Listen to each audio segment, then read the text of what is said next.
Liam O'Brien coming up against Ethan Ewing, a rematch from a semifinal on the Gold Coast between these two Australians, but in a much, much different playing field here. Quality instead of rolling the dice in quantity, as we see here. Liam O'Brien on his first wave, very deep. Yeah, it seems like he was too deep. He even kicked out on that one and probably got the wave behind on the head, because he was when the shelf starts to move in a little bit more, so makes it very tricky for the surfers. But right here, Ethan Ewing, this inside shelf one comes through there, foamy barrel, but no problem, goes completion, and he will have the first kind of solid score in this heat in the matchup against Liam O'Brien. It was. So here's that wave replay. Why that score kind of kept short. It's just a smaller wave in size, pretty quick barrel, up and out, a bit frothy on the face. Good effort for him, but just the wave selection there didn't help him out. Yeah, 3.17. It may be said that Ethan Ewing would just wanted to get kind of a score on the board. I didn't even know they're actually the same age, but I knew they were close. Yeah, same generation coming out of Australia, right? O'Brien just drops into that one. Ooh, and gets an awkward fall there on the board, probably hitting his back. Board looks like it's on one piece. He's going to make his way back out. Looks like it's an Old Faithful, just from the color of that surfboard. But overall, pretty similar. Looks like Liam again, wow. Just going to get tossed right there. Busted stick. Busted stick. O'Brien on this little one on the inside here, but just wants to get something going. Ducks underneath, gets a little funnel cake, and is going to come out. That's going to be his best wave score. 2.33 checks in for Liam O'Brien, so similar numbers between the two Australians. And Liam's going to get another chance here under priority.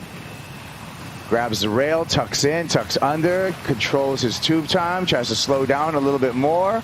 And he may be doing better than that 2.33, I think, so slowly inching away, likely to take the lead after that score drops. If it's just the barrel, we'll see this on the replay, was filled up with foam, which didn't allow him to get too deep. Correct, and right here he gets just behind the curtain, and then he starts to slow himself down. He realizes he's not going to get anywhere, so he's like, might as well kick out in more of a safe spot. So beautiful positioning, using that outside of the leg to slow himself down.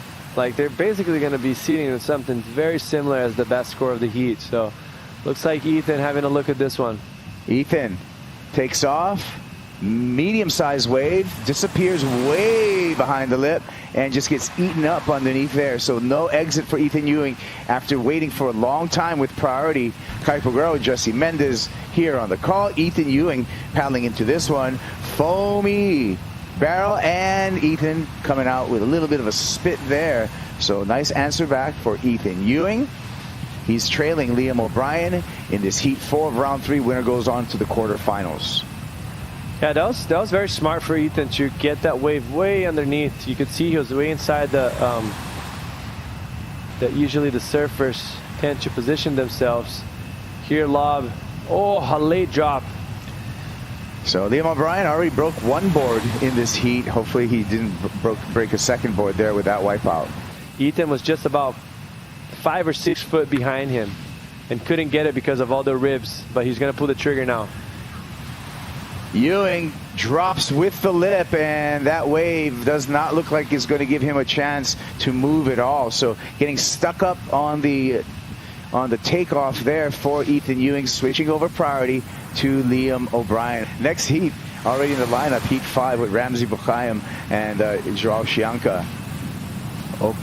Here we go with Ethan Ewing, and he fights his way out of that one. Well done from the surfer from North Stradbroke. Let's see if he betters his score line. Needs to better 3.17. I thought that was a tricky little backhand barrel. Hands need to leave the rail. Here we go. O'Brien, this one's going to count. Pulls in, way back there. Gets through the foam ball, gets crushed. Fights for an exit really, really hard and unable to do so, Jess. Oh my gosh, that urgency that you feel when you need a score and you cannot see anything with that chandelier. Ethan Ewing on a tough one. Sometimes you got to grind through them. A 7.67 is enough for Ethan to move on into the quarterfinal. Liam O'Brien walking away with an equal 9th out of Tahiti. We'll be moving on to a commercial break here. We got more action here. Yeah, thanks, Joe. Ethan, I know you plan on coming to Tahiti and just getting absolutely barreled every time you paddle out. But sometimes these heats have a mind of their own. At what point do you go from tube hunter to wave finder just to get through a heat? Yeah, that was a tough one. Pretty much the whole heat I was still searching for tubes, but that was a scrappy one, especially against Liam. Like, he's been the standout this whole trip, just maniac in the big stuff. So was hoping we were going to get like a bit of a shootout, but it was just ended up being the grindiest heat ever. But feels good to get through those like scrappy ones, and hopefully the next one I can actually ride some tubes. Speaking of the next one, you're going to get up against a guy who you've gone up against many, many times in your career and this season, Ethan. Is there any kind of different attitude you have to have when going up against a relentless surfer like that? Depends how the conditions are, but everyone's so good. He's obviously really good here, like has won it here, and crazy high energy, so just see how the waves are. And but yeah, it'd be good just if we both get, opportunities, and hopefully tomorrow. We are on yellow alert, so good luck. Hopefully finals day happens.